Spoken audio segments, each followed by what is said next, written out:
सबगे छोड़ी so line मारिए गे अब भी हल्की सबगे पोखर में डूब मर जोना तू छोरी तुम्हार की सबगे पोखर में डूब मर जोना तू छोरी तुम्हार की सबगे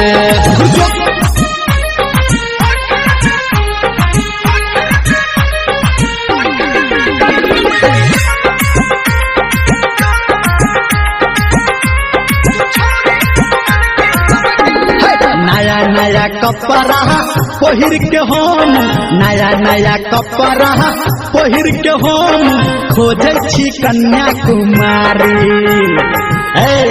सुन नया नया कपड़ा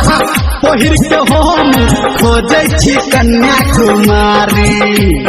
कियो तो सटत है कियो तो पटत चढ़े छी पलसर के गाड़ी कलखी मारे छै गे ई हल्की सबगे पोखर में डूब मर जोना तू छोरी तुम्हार की सबगे पोखर में डूब मर जोना तू छोरी तुम्हार की सबगे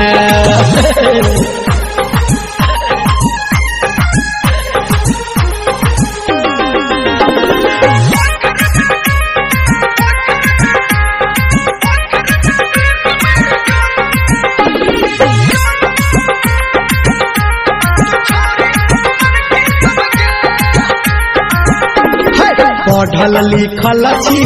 खूबे पढ़ल छी पढ़ल लिखल छी खूबे पढ़ल छी तब केहन चाही भतार और बता दे पढ़ल लिखल छी खूबे पढ़ल छी तब केहन चाही भतार चकमा लगा के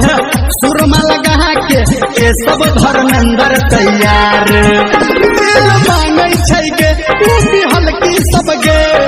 पोखर में डूब मर जोना तू छोरी तुम्हार की सबगे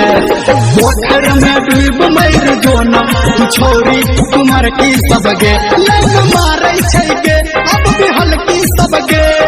पोखर में डूब मर जोना तू छोरी तुम्हार की सबगे